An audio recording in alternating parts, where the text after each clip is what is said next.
마가복음 13장 1절과 2절 말씀입니다. 우리 같이 읽겠습니다.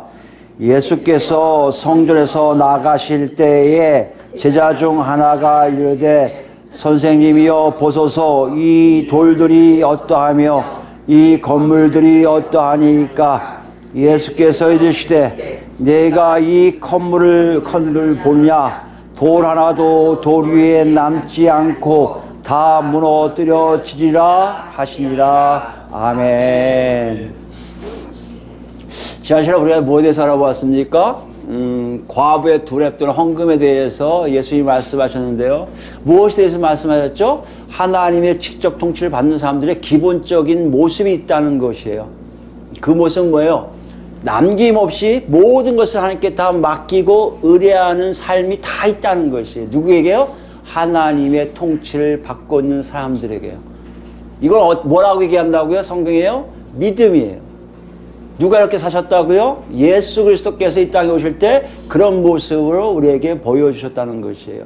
그 특징이 뭡니까? 다른 게 아니라 다 의뢰하니까, 맡기니까 내 것은, 내가 갖고 있는 것들은 점점 사라져요. 존재하지가 않아요. 어떤 경우는 제로가 돼요. 근데 뭐만 남아요? 그 대신에 하나님의 영광, 하나님이 나타나게 되어 있다는 것이에요. 이것이 뭐라고요? 하나님이 직접 통치하시는 사람들의 모습이라는 것이에요. 여러분, 한 주가 어떠셨어요? 여러분 삶 속에 정말 내가 하나님께 다 드리며 맡기고 있는 것이 있었습니까? 여러분 생각, 여러분 의지, 여러분 뜻 다 맡기셨나요? 아니면 여러분의 힘, 여러분의 능력에 따라 살아셨나요? 분명했을 거예요. 맡겼다 하면 하나님이 함께 하심을 여러분이 체험하셨을 거예요. 그게 진정 하나님 통치의 역사하심을 아는 길이거든요. 내가 예수 믿었다는 증거거든요.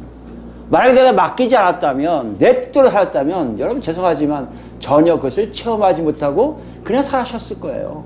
이게 뭐지? 하다가 끝났을 거예요. 여기서는 아 이거구나, 이게 뭐지? 했을 거란 말이에요. 이런 삶이 분명하게 우리에게 있으면 하나님이 정말 통치하고 계심을 우리에게 알게 하신다는 것이에요. 우리 자신을 보셔야 돼요. 어디 계셨습니까? 어느 삶을 여러분과 제가 살고 있었습니까? 마가는 우리에게 이렇게 얘기해요. 예수 그리스도를 통해서 하나님을 만나서 하나님께 맡김으로, 모든 것을 맡김으로 하나님이 자기 삶에 나타나고 있음을 아는 사람들. 다시 얘기할까요? 예수 그리스도를 통해서 하나님을 만나요. 만나고 보니까 저분에게 내 모든 걸 맡길 수 있겠네 하고 맡기다 보니 점점점 자기는 사라지고 하나님의 영광, 하나님만 나타나는 삶이 내가 있음을 아는 사람들. 그 사람들이 누구다? 그리스도인이라는 거예요. 여러분, 예수 믿는 것, 그리스도인이 된다는 것 뚜렷해요. 뭐가 문제라고요? 내가 그 안에 있는지 밖에 있는지를 구별할 뿐이에요. 제 바람은 여기 있는 모든 분들이 다 이쪽에 있으면 좋겠어요. 하나님 영광, 하나님께서 함께 하심을 체험하는 삶에 있었으면 좋겠어요. 아멘. 그런 삶을 살도록 지금도 녹화하고 계시다면 여러분 반드시 기억하시길 바랍니다. 오늘은 더 나아가요. 오늘은 13장 가는데요. 예수께서 1절에 예수께서 성전에서 나가실 때라고 되어 있어요. 성전에서 나가신다고 표현하고 있어요. 이건 무슨 말입니까? 12장까지 지금 어디에 계셨어요? 성전 안에서 말씀하시고 가르치시고 논쟁하셨던 일들을 이제 다 마치시고 떠나시는 장면을 지금 기록하고 있다는 것이에요. 이걸 뭘 얘기하고 있습니까? 13장부터는 새로운 주제가 시작되는구나 라고 알려주고 있다는 거예요. 무슨 주제인지를 우리가 새롭게 생각하는 거죠. 물론 위의 내용, 성전에서 있던 얘기를 무시하는 게 아니라 계속 가지고 가야겠죠. 그게 어떤 내용인지 우리가 아는 게, 누가 시출합니까? 제자 중 한 사람이 나타나요. 제자들 무리에서 나오는 얘기가 시작되는구나. 왜요? 위에 우리 지난 시간에 과부 두렵던 얘기를 누구한테 얘기하신 거죠? 제자들에게 얘기하잖아요.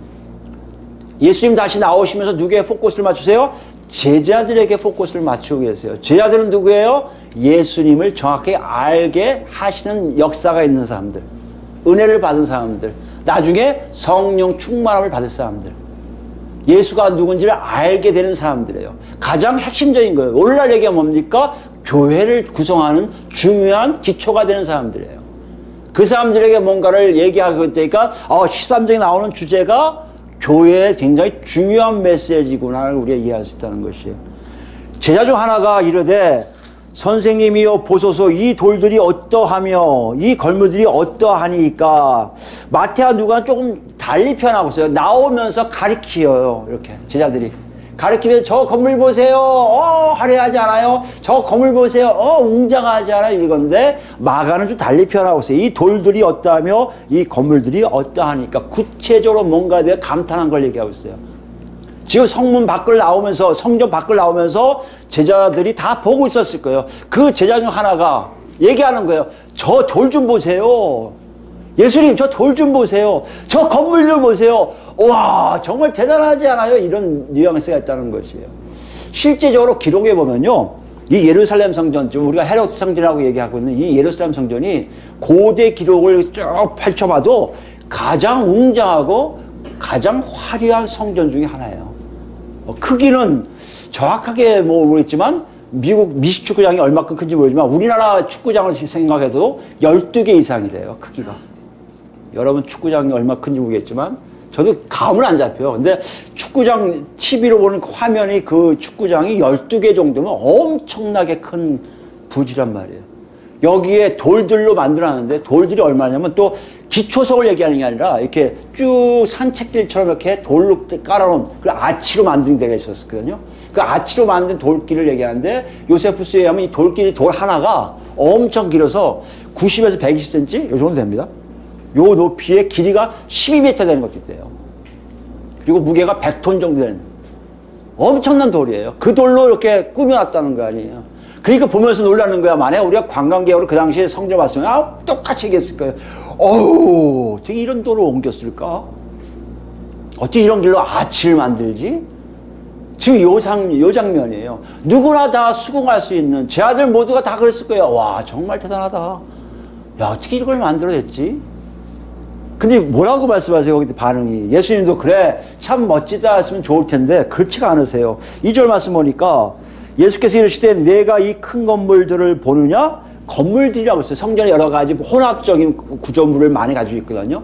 그 전체를 얘기하시는 거예요. 이게 다 보고 있냐? 그것 때문에 놀래고 있니? 그 다음 하시는 말씀이 뭐예요? 돌 하나도 돌 위에 남지 않고 다 무너뜨려지리라 하시니라. 돌 하나도 돌 위에 남지 않고 다 무너뜨리라를 헬라어 성경을 보면요, 가정법으로 되어 있어요. 가정법. 가정법은 강조예요. 강조. 그러니까 반드시 자를 집어넣으면 돼요. 반드시 자 되면 거의 맞을 거예요.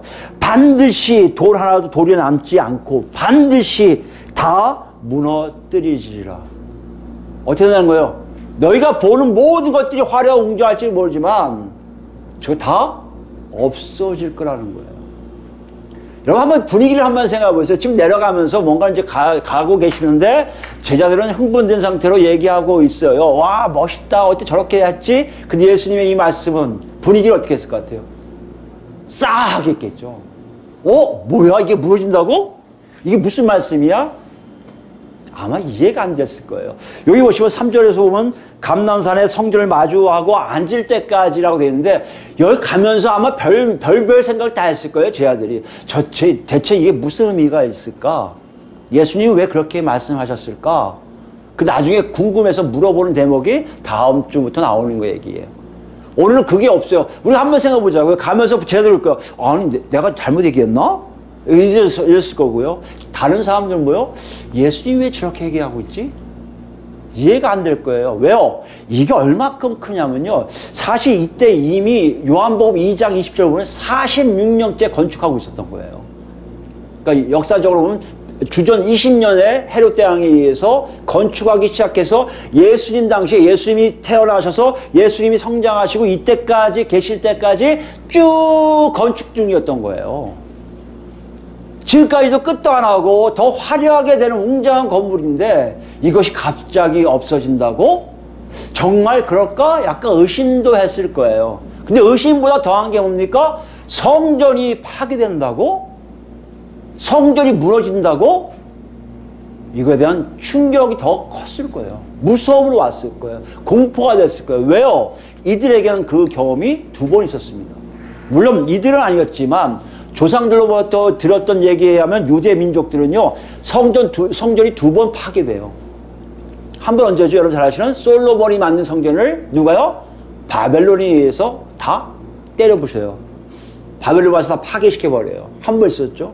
또 한 번 뭡니까? 수르바벨이 다시 와서 재건축을 해요. 재건축을 하는데 로마 군들이 와서 다 그걸 때려 부셔요. 파괴시켜버려요. 이들에게 성전이 파괴된다는 것은 굉장히 아픔이에요. 그리고 공포예요. 뭔가 이게 뭐지? 그리고 한번 생각해 봤을 거예요. 성전이 파괴된다면 분명히 무슨 메시지가 있을 텐데 그 메시지가 뭐지? 했을 거란 말이에요. 그 당시에 제자들 정도 되면, 그리고 유대인들 되면 성전 파괴가 어떤 의미인지를 다 알아요. 우리도 알고 있지만 정확하게 알아봅시다. 예레미야서 가볼까요? 예레미야서 26장입니다. 1절부터 볼까요? 1절. 예레미야서는 1091페이지에 있습니다. 구약 26장 1절부터 유다의 왕 요시아의 아들 여호야김이 다스리기 시작한 때에 여호와께로부터 이 말씀이 임하여 이르시되, 이건 거의 유다가 심판받기 전 단계 얘기예요. 그때 예레미야에게 말씀이 임한 거예요. 여호와께서 이와 같이 말씀하시니라. 너는 여호와의 성전뜰에 서서 유다 모든 성읍에서 여호와의 성전에 와서 예배하는 자에게 내가 네게 명령하여 이르게 한 모든 말을 전하되 한마디도 감하지 말라. 성전뜰에 왔다 갔다 하는 유대인들 향해서 외치라고 말씀하세요. 뭐라고 말씀합니까? 그들이 듣고 혹시 각각 그 악한 길에서 돌아오리라. 그리하면 내가 그들의 악행으로 말미암아 그들에게 재앙을 내리려 하던 뜻을 돌이키리라. 무엇인가 하시려던 걸 돌이키신다는 거예요. 만약에 회개를 하게 되면. 근데 4절 보시면 너는 그들에게 이와 같이 이르라. 여호와의 말씀에 너희가 나를 순종하지 아니하며 내가 너희 앞에 둔 내 율법을 행하지 아니하며 내가 너희에게 나의 종 선지자들을 꾸준히 보내 그들의 말을 순종하라고 하였으나 너희는 순종하지 아니하였느니라. 너희는 내 말을 전혀 듣지 않았고 율법대로 살지도 않았고 선지자들이 얘기하는 것도 듣지 않았다라고 말씀하세요. 그래서 어떻게 한다고요? 6절 보세요. 내가 이 성전을 실로같이 되게 하라. 실로는 북이스라엘에 있는 곳인데 실로에 뭐가 있었냐면 성막개들이 만들어놨어요. 성막을 박살내버리는 사건이 있었거든요. 그러니까 실로 같게 한다는 얘기는 성전을 성막처럼 완전히 파괴하시겠다는 거예요. 어딘데요? 성전에 왔다 갔다 하는 사람들. 눈에 보이는 성전인데 눈에 보이는 성전인데 그거를 파괴하시겠다고, 없애버리시겠다고 믿을 사람 누가 있어요? 아마 여러분 아시겠지만 예레미야 선지자가 이렇게 얘기할 때 유대인 중에 아무도 이 말을 믿지 않았을 거예요. 왜 그랬을까요? 그것은 살아계시고 영원히 살아계신 하나님이 약속하신 거거든요. 내가 택한 곳을 내가 영원히 떠나지 않고 너희와 함께할 곳으로 만들 텐데 그게 성전을 솔로몬 왕이 만들 거야. 그 성전만 있으면 내가 너희와 함께 있는 걸 알아. 그 성전을 통해서 기도하면 내가 들어주고 그 성전을 향해서 기도하면 멀리 있어도 그 기도에 응답할 거라고 하신 약속이 있었거든요. 그 성전이 무너진다고 생각하는 건 나쁜 놈이고 아니라 진짜 신성모독이에요. 하나님을 무시하는 거예요. 근데 선지자라는 예레미야가 그 하나님의 말씀이라고 대언한 게 뭐라고요? 성전을 파괴하시겠다고 말씀하시는 거예요. 뭐 때문에요? 말씀을 듣지 않았기 때문에. 뭐 때문에요? 율법을 지키지 않았기 때문에. 뭐 때문에요? 선지자들의 말에 절대 순종하지 않았기 때문에요. 다시 얘기하면 뭐예요? 하나님 뜻대로 살지 않기 때문에 성전이 더 이상 너에게 필요 없다. 이게 무슨 말이에요? 성전을 파괴하시겠다는 거예요. 이게 정말 일어납니까? 예레미야서 52장을 가볼까요? 12절입니다. 예레미야서 52장 1140페이지에 있습니다. 12절. 바벨론의 느부갓네살 왕의 19째 해 5째 달 10째 날에 바벨론 왕의 어존사령관 느부사라단이 예루살렘에 이르러 여호와의 성전과 왕궁을 불사르고 예루살렘의 모든 집과 고관들의 집까지 불살랐으며, 여기 보니까 불살라버려요. 불살라버린 것까지 이해가 되는데 17절 보시니까요. 갈대아 사람들은 또 여호와의 성전의 두 놋기둥과 받침과 여호와의 성전의 놋대야를 깨뜨려 그 놋을 바벨론으로 가져갔고 가마 기타 등등 많은 걸 가져가요. 20절에 보면 솔로몬 왕이 여호와의 성전을 위하여 만든 두 기둥과 한 바다와 그 받침 아래에 있는 12 놋솥 곧 이 모든 기구 놋 무게는 헤아릴 수 없었는데 이걸 다 가져가요. 이게 무슨 의미가 있냐면요, 여러분, 과거에 하나님이 솔로몬 성전 만들 때 그걸 잘못한 사람 다 죽이셨어요. 성전 자체에 하나님이 계심을 증거가 돼요. 만지지를 못해요. 기물을 함부로. 근데 여기 보니까 이방인들이에요. 유대인들도 아니에요. 하나님을 믿지 않는 이방인들이에요, 여러분. 그 사람들이 성전 기물을 만지는데도 벌 내리시긴커녕 가만히 계신 거예요. 아니, 다 가져가도 전혀 미동도 안 하세요. 성전 파괴의 모습을 예레미야 선지자를 통해서 말씀하신 후에 그 유대 백성들이 바로 얼마 후에 그것을 목도해요. 정말 성전이 박살나네? 파괴되네? 그것도 모자라 기물들 다 훔쳐가는데 하나님은 안 계시네? 이렇게 되는 거예요. 성전 파괴란 다른 게 아니라 하나님이 더 이상 그 성전을 관리하지 않으시겠다는 거예요. 거기에 거주하지 않으시겠다는 것이에요. 이걸 정확히 본 게 에스겔서에 나옵니다. 에스겔 10장 볼까요? 18절 말씀입니다. 1161페이지 있습니다. 에스겔서 10장 18절 볼까요?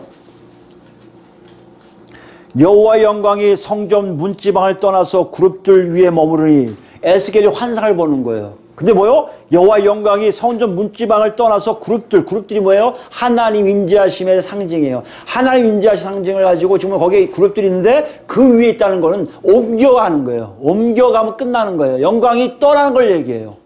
19절 보실까요? 그룹들이 날개를 들고 내 눈앞에 땅에서 올라가는데 그들이 나갈 때 바퀴도 그 곁에서 함께하다 하더라. 그들이 여호와의 전으로 들어가는 동문에서 머물고 이스라엘 하나님의 영광이 그 위에 덮였더라. 무슨 말씀이에요? 떠나가는 장면이 보여요.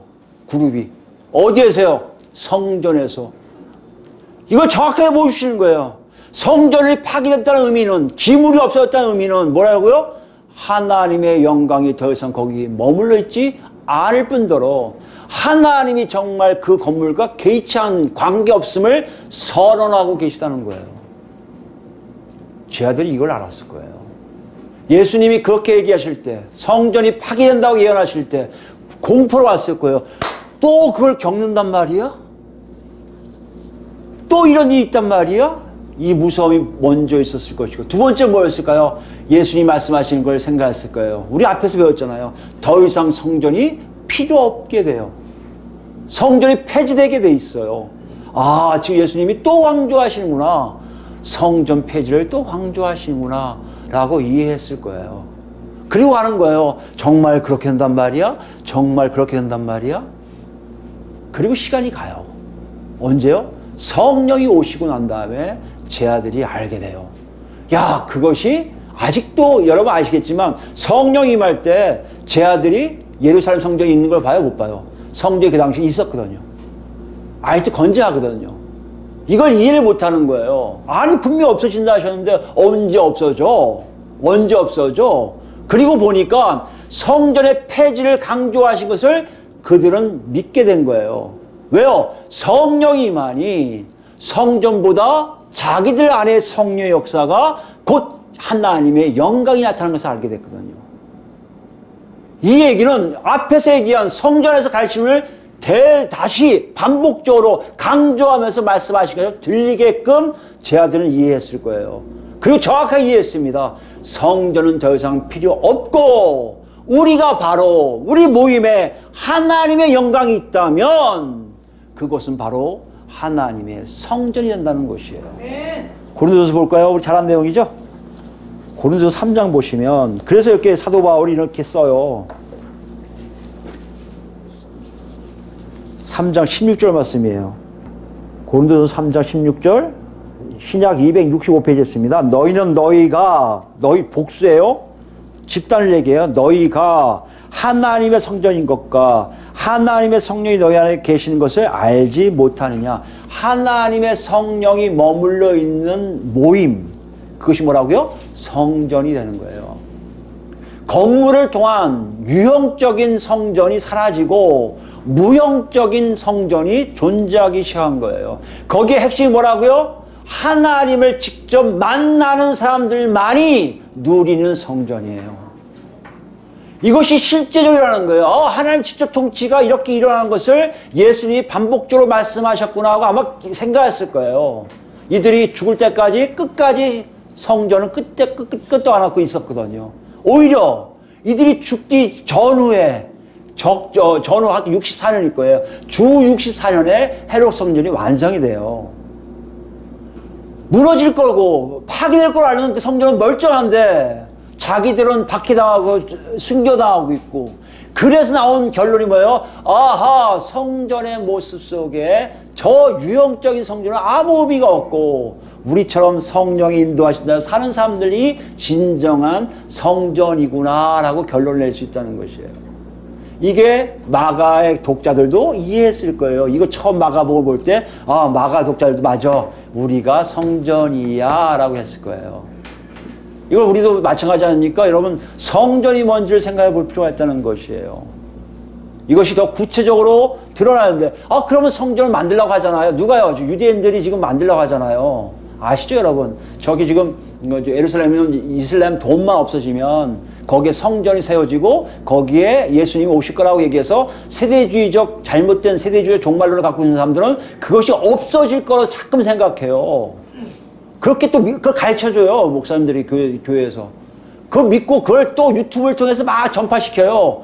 그래서 마치 정말 이슬람 돈이 없어지고 성전이 세워져야 예수님이 오신다고 착각하는 사람 많아요. 그런데 여러분 잘못 알고 있는 게 많아요. 그건 그럴 수 없어요. 왜요? 계시록 가봐, 계시록이에요. 요한계시록 보면요, 예수님이 이 말씀이 굉장히 오래 그냥 진리로 유지되고 있으면 알 수 있어요. 요한계시록 21장 말씀이에요. 요한계시록 21장 22절부터예요. 새 하늘과 새 땅이 내려오고 새 예루살렘이 와요. 정말 하나님이 머무실 곳이 와요. 그러면 새 예루살렘에 뭐가 있어야 돼요? 성전이 있어야 되잖아요.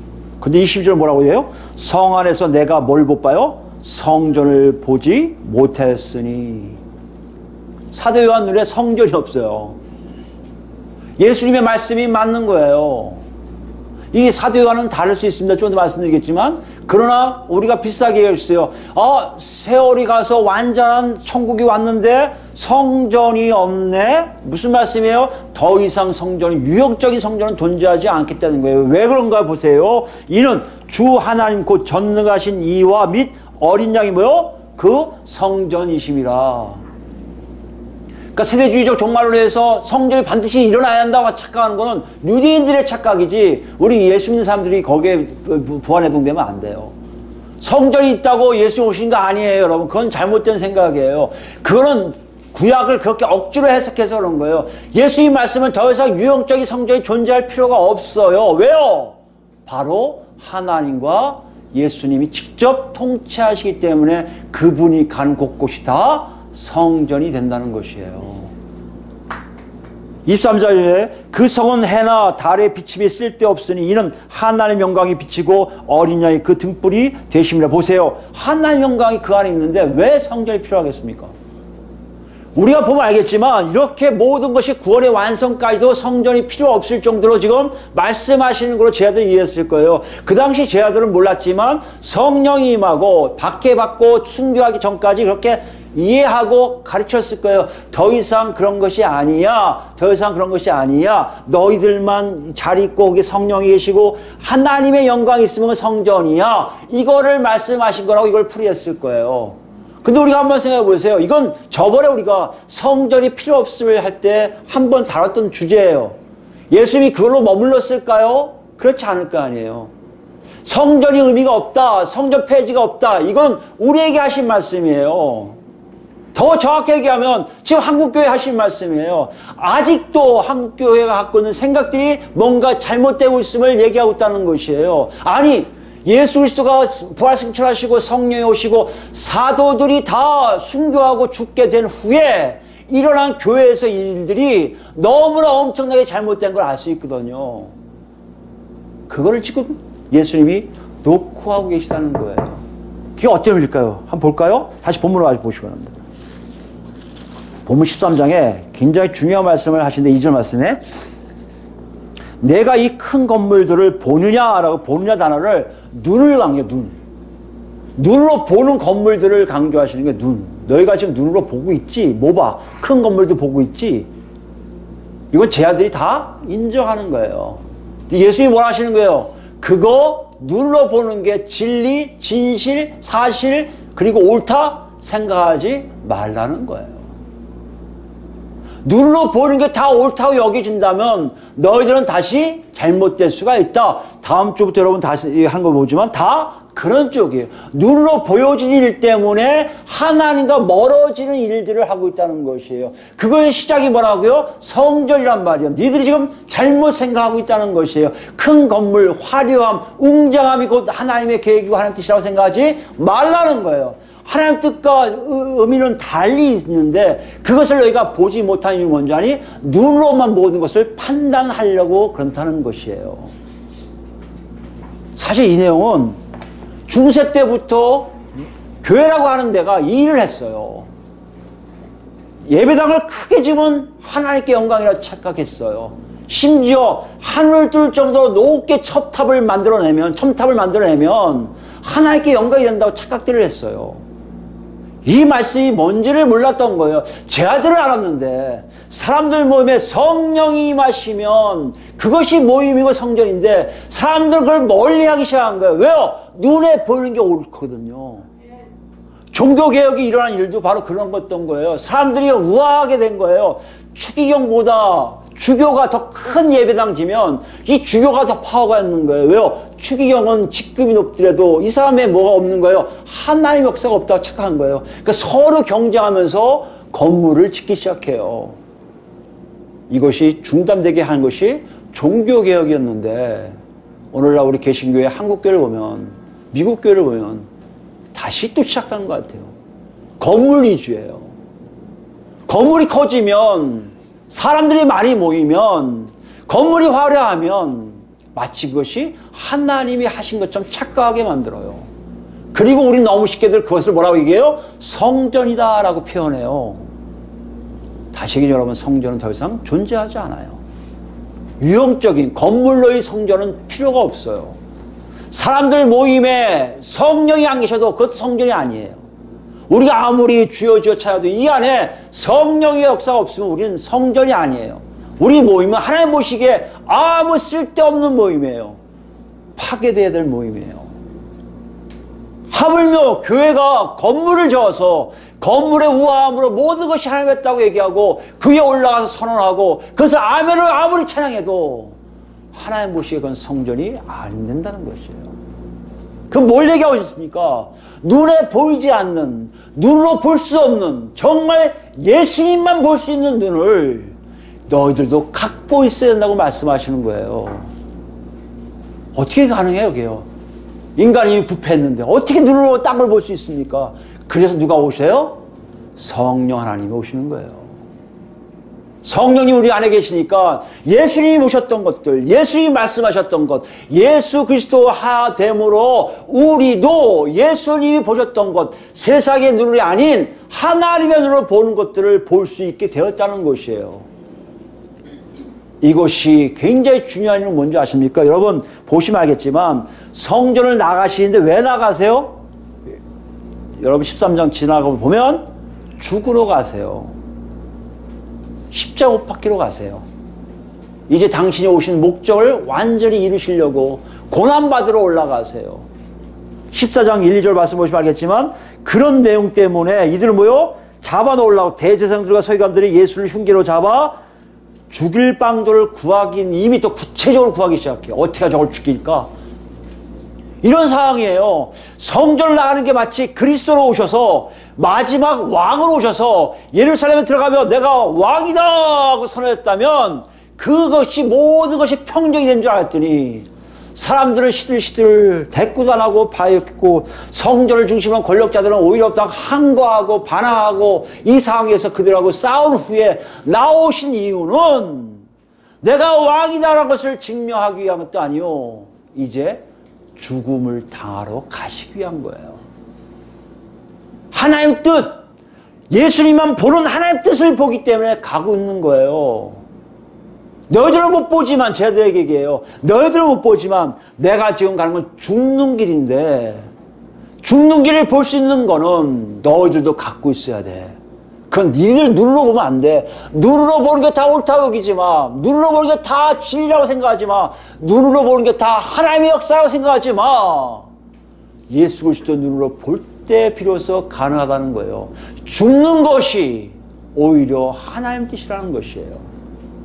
이런 의미로 13장은요 대단히 중요한, 아까도 얘기했지만 제자들에게만 들려준 놀라운 메시지예요. 앞으로 일어날 일에 대해서 얘기하고 계신데 그 일이 얼마나 너희한테 중요한지를 알게 하신 메시지예요. 여러분, 저와 여러분이 거기 있어야 돼요. 보고 계십니까? 정말 예수의 눈으로 보고 계세요? 아니면 그 여러분 갖고 있는 육신의 눈으로 보고 계십니까? 여러분 보시기에 저것도 하나님 역사다, 저것도 하나님 역사다 하고 했던 것들이 정말 하나님이 그렇게 보여주셔서 그렇습니까? 아니면 여러분 스스로가 생각하고 있는 것입니까? 오늘 본문은 그걸 우리에게 묻고 있는 거예요. 만약에 여러분이 하나님 눈으로 보고 있다면 여러분이 추구하는 삶이 달라질 거예요. 세상 사람들은 전혀 관여하지 않는 일들을 가지고 여러분을 목매고 있을 거예요. 세상 사람들은 전혀 관심도 안 갖는 걸 가지고 여러분들은 매달려 살 거예요. 아니, 그렇게 되려고 노력을 무진자할 거예요. 왜요? 여러분 이미 성령으로 인도하신 따라 예수 그리스도의 눈을 갖고 있거든요. 그게 어린 것입니까? 우리 잠깐 볼까요? 어떤 건지? 베드로전서 가볼까요? 베드로전서 1장 보시면 신약 376페이지에 있어요. 베드로전서 1장 13절. 위의 내용 12절까지 우리 많이 읽었던 거예요. 거듭난 사람들의 모습. 거듭남이 어떻게 되냐 얘기했다면 13절부터는 베드로 사도가 어디 있었습니까? 제 아들 무리 속에 있었어요. 예수 그리스도의 눈을 갖고 있지 않던 사람이었는데 성령이 임하고 난 다음부터 삶의 방향이나 목적이 달라짐을 이분도 안 거예요. 그러니까 베드로 전서를 통해서 베드로 전서를 보고 온 사람들에게 이렇게 얘기하는 거예요. 그러므로 너희 마음의 허리를 동이고 근신하여 예수 그리스도께서 나타나실 때 너에게 가져다 주실 은혜를 온전히 바랄지어다. 목표가 달라져요. 목표가 뭐라고요? 이 땅에서의 성공이 아니라, 이 땅이 잘됨이 아니라 어떡하라고요? 예수 그리스도께서 이 땅에 오실 때 자에게 받아줄 은혜를 기다리라는 거예요. 무슨 말씀입니까? 완전한 구원을 위해 기다리라는 것이에요. 예수님이 죽으셔서 오신다는 걸 이 사람은 어떻게 알고 있어요? 예수님 말씀 몇 번 하셨거든요. 근데 이 사람은 알게 됐어요. 왜요? 성령이 오시니까 예수님 말씀이 눈에 보이는 거예요. 와, 오시는구나. 그러니까 달라질 수밖에 없어요. 여러분 죄송하지만 여러분 정말 예수님 오기를 기다리고 계십니까? 이 얘기는 한국교회 굉장히 주된 주제였어요. 과거 목사님들이 했던 설교 내용에는 반드시 들어갈 천국, 재림, 부활 이게 있었는데 지금 이 세 가지가 다 없어졌단 말이에요. 왜요? 사람들이 믿지 않기 시작한 게 아니라 듣지 않아요. 하도 안다고 착각들을 해요. 그러나 이거는 듣는 거로 지식적으로 얘기하는 게 아니에요. 내 삶이 반응하는 거예요. 내 삶이, 내 몸이 반응하는 거예요. 어떻게 해요? 예수님 오시기를 기다리고 있어야 한다는 것이에요. 왜요? 그래야만이 나에게 오는 진정한 은혜의 완성이 되는 거거든요. 근데 우리는 그게 더 이상 기다려지지 않아요. 왜요? 은혜가 필요 없어요. 내가 이 땅에서 하고 먹고 사는 게 지장 없거든요. 아니, 지장에 상관없어요. 내 노력에 의해서 먹고 사는 걸로 만족하거든요. 눈으로 보는 시각에 모든 것을 초점을 맞추고 있는 거예요. 내가 잘 되면 하나님 뜻이고 내가 안 되면 하나님께 징계하신 거고 이게 우리의 신앙이에요. 조금만 안 되면 하나님 잘못했어요 울고요. 조금만 잘 되면 감사합니다 찬양해요. 아니요. 이런 게 왔다 갔다 할 때가 아니에요. 정말 하나님의 눈을 갖는 사람들은 초점이 딱 박혀 있는데 그게 누구요? 하나님의 계획 안에 있어요. 하나님의 뜻 안에 있어요. 그 완성에 있다는 거예요. 예수님이 재림하실 때를 기다린다는 것이에요. 그래야 내가 완전하게 은혜를 받게 되어 있기 때문인 거예요. 이런 사람의 특징 보세요. 14절입니다. 너희가 순종하는 자식처럼 전에 알지 못할 때 따르던 너희 사역을 본받지 말고 오직 너희를 부르신 거룩한 이처럼 너희도 모든 행실에 거룩한 자가 되라. 보세요. 여러분, 구별된 삶을 살 수밖에 없는 거예요. 내가 산다고요? 아니요. 성령께 살게 했어요. 뭐가 구별되고 뭐가 구별되지 않는 거 어떻게 알아요, 여러분? 우리 몰라요. 성경 많이 읽으면요. 기도 많이 하면 거룩한 거예요? 아니요. 우리는 그렇게 봐요. 예배생활 한 번도 안 빠지면 구별된 겁니까? 그렇게 봐요. 그러나 하나님 눈에는 그렇지 않을 수가 있다는 것이에요. 여러분의 본질적인 모습을 봐요. 여러분의 중심을 봐요. 저 사람 마음에 정말 하나님이 계신지, 성령님이 역사하고 계신지, 정말 그 성령 역사가 나를 과거의 사역이 잘못된 것을 버리고 하나님 뜻 아래 살려고 노력하고 있는 것을 다 아신단 말이에요. 우리 그 소소한 것들을 다 버려요. 그거 안 해도 된다고 생각해요. 뭐만 하면 되니까요. 교회 나와서 예배드리고 기도 많이 하고 성경 공부하고 봉사하고 선교여행 가고 전도여행 가고 이러면 된다고 생각해요.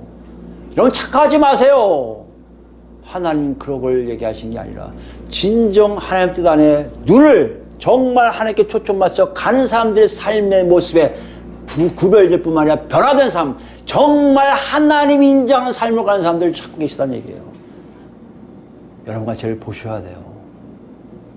건물 보고 와 하던 제자의 눈에 바뀌기 시작해요. 건물이 안 보여요. 뭐만 보여요? 보이지 않는 하나님이 보여요. 하나님의 은혜를 생각해요. 하나님처럼 살고 싶어요. 하나님 원하신 대로 가고 싶어요. 내가 갖고 온 모든 것들 지난 시간에 얘기했듯이 다 들여가면서 아니 내 거 필요 없어. 나는 내 몸 자체 필요 없어. 오직 하나님 영광만 있으면 돼. 하나님만 나타나면 돼 하고 가고 있다는 것이에요. 이 달라짐을 지금 예수님은 제자들에게 놓고 하고 계시다는 얘기예요. 근데 그들이 성령이 오실 때 뒤바뀐 걸 알 수 있어요. 17절입니다. 외모로 보시지 않고 각 사람의 행위대로 심판하시는 이를 너희가 아버지라 부른즉 너희가 나그네 있을 때 두려움으로 지내라. 보세요. 외모로 보지 않으시고요. 외모가 목사니까 잘하겠지. 아니. 전 평신도니까 못하겠지. 아니. 쟤는 초신자니까. 여러분 자꾸 그러지 마세요. 왜 우리가 자꾸 판단합니까? 하나님 보시기엔 우리가 더 오히려 믿음 없는 자일 수 있어요. 하나님 그렇게 안 보세요. 각자가 자기 모습을 보셔야 돼요. 여기 보시면 알겠지만 행위를 따라 행위대로 심판하신 이를 너희가 아버지라고, 각자가 아버지를 불렀다면 그 아버지가 누군지 알잖아요. 아버지를 불러놓고 아버지가 누군지 모르게 사는 사람이 있습니까? 그런 사람은 뭐예요? 그 아버지와 관계없는 사람이에요. 이름만 아버지예요.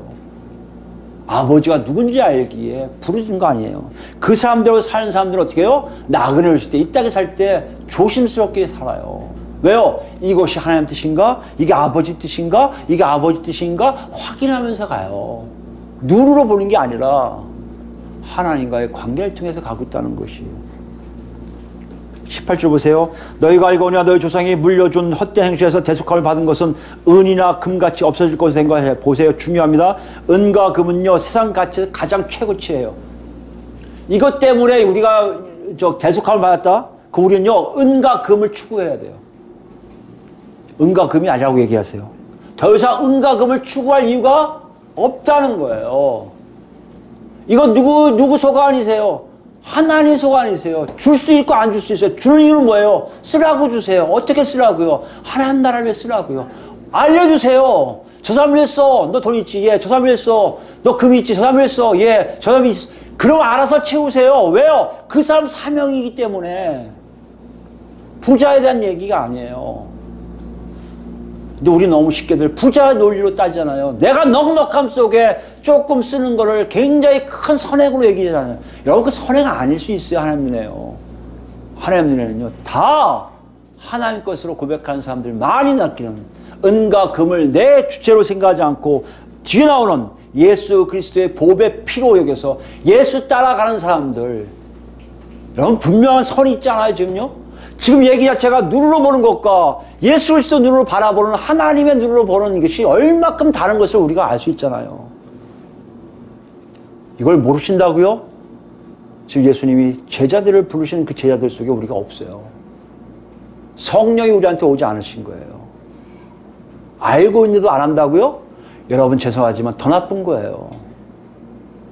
여러분 안에 고집이 엄청 센 거예요. 고집 센다는 무슨 말인지 아십니까? 내 스스로가 하나님 자녀로서 멀어지고 내 스스로가 하나님의 은혜에서 그걸 잘라버린다는 거예요. 이게 뭔지 아십니까 여러분? 성령 모독죄예요. 더 이상 구원이 없을 수가 있어요. 이 놀라움이 지금 예수님이 말씀하신 성전 파괴에 대한 예언에 다 포함되어 있음을 우리가 느낄 수 있다는 것이에요. 우리 어떻습니까 여러분? 다시 한번 보세요. 정말 우리가 어떻게 살고 있습니까? 여러분 정말 정신 바짝 차리고 살고 있습니까? 이 나그네시의 두려움으로 살고 있습니까? 하나님 뜻이냐 아닌지 확인하면서 살고 있습니까? 아니면 보는 대로 내 뜻대로 내 마음대로 몰라 내가 배우는 학식에 의해서 지식에 의해서 능력에 살고 있습니까? 죄송하지만 잘 될 것 같아요. 잘 되는 거 오케이. 그러나 세상으로 끝나요. 아무리 큰 성전도 반드시 파괴된다면 파괴돼요.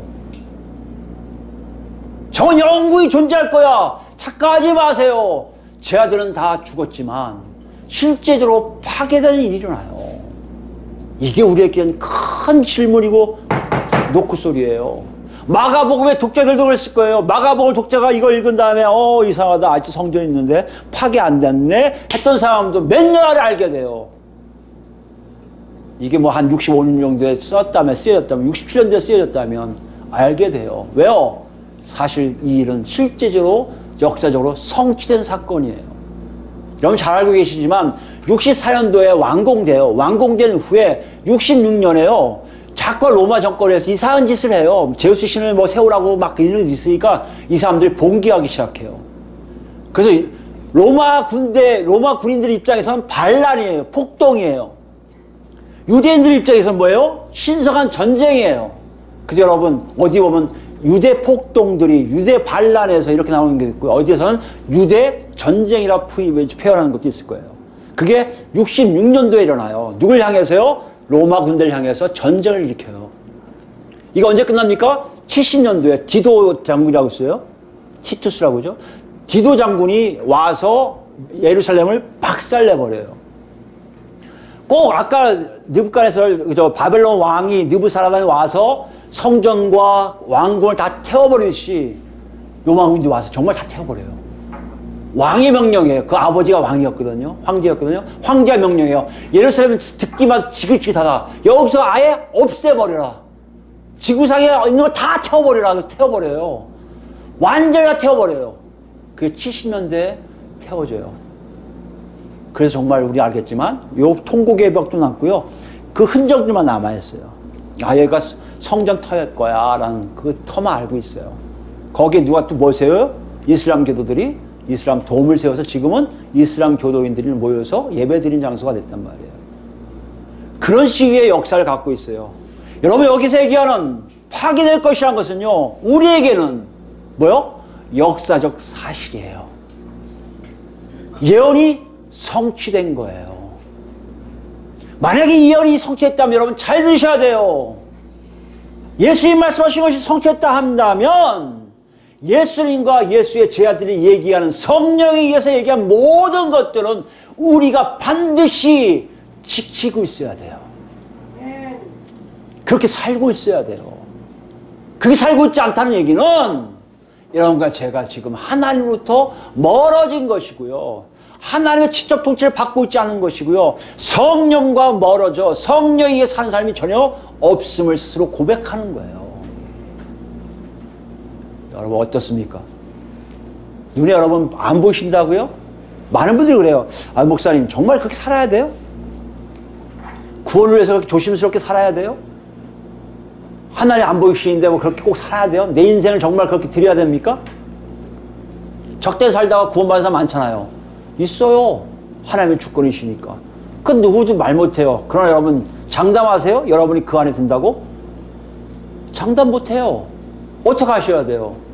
여러분과 하나님과 관계를 다시 정립하셔야죠. 정말 이 사건이 맞다면, 이 사건이 그대로 이루어진다면 그것도 우리가 태어나기 훨씬 전인 2000년 전도 훨씬 2000년 가까이 되거든요. 2000년 아니지 않 1900 몇 년도 했거든요. 그 전에 일어난 사건이 맞다면, 그리고 역사가 그걸 기록하고 있고 얘기하고 있다면 예수님의 그 예언이 성취되었음을 알고 여러분 잘 기억하셔야 돼요. 내 자신에 있는 삶의 모습, 성령에 의한 삶이 있는 점들을 확인하셔야 돼요. 만약에 확인하는데 없다? 놓고 하시는 거예요. 있다? 찬양하세요. 그리고 매진하세요. 글로 계속 가셔야 돼요. 오늘 성전에 대한 얘기를 그렇게 얘기하시는 거예요. 성전 필요 없어. 성전 폐지될 거야. 이거 이상으로 눈으로 보는 세상이 아니라 하나님 눈으로 보는 세상으로 가야 되고, 이것이 성취된 거 한 21세기의 한국교회 그리스도인 교회들 우리 모든 가족들에게 말씀하신 메시지는 그거예요. 정신 바짝 차리고 내 삶 속에 진정 하나님의 뜻이 있는지를 확인하라는 것이에요. 우리 마지막으로 베드로전서 2장 볼까요? 2장 1절 말씀부터입니다. 그래서 베드로 사도가 계속해서 쓰고 있어요. 2장 1절 보시면, 그러므로 모든 악독과 모든 기만과 외식과 시기와 모든 비방하는 말을 버리고 갓난아기들이 들같이 순전하고 신령한 젖을 사모하라. 이는 그로 말미암아 너희로 구원에 이르도록 자라게 하려 함이라. 무슨 말씀이에요? 여러분 삶 속에 구원받고자 자라고자 성장하고자 애쓰는 힘이 성령 안에 있는지 없는지를 보시라는 거예요. 성적인 결과가 뭐라고요? 과거 내가 저질렀던 악함들이 빠져나가지 먼저 보셔야 되고요. 적극적인 걸 뭘 보라고요? 내가 정말 구원을 사모하고 구원으로 가고 있는지를 보라는 거예요. 이게 없다면 여러분 죄송하지만 하나님부터 멀어짐을 얘기하고 있다는 것이에요. 3절 보세요. 너희가 주의 인자하심을 맛보았으면 그래 봐라. 주의 인자하심을 맛보았으면 그래야 되는 거예요. 그러니까 여러분 중에 그게 없다면 한번 생각해 보셔야 돼요. 내가 정말 예수를 안 만났나 보다. 그걸 어떻게 하셔야 돼요? 만나셔야죠. 어떻게 만나요? 하나님의 주권에 맡겨야 돼요. 기도하는 것도 마찬가지고요. 여러분 기다리시는 것도 마찬가지고요. 여러분 안에 간절하면 뭐 하나? 다 하나님의 주권이에요. 성령님이 여러분 안에 오실 때를 기다리고 계셔야 돼요. 이 인정이 여러분 시작돼야 돼요. 예, 내가 했다고 기도한다고 뭐 될 일이 있겠어?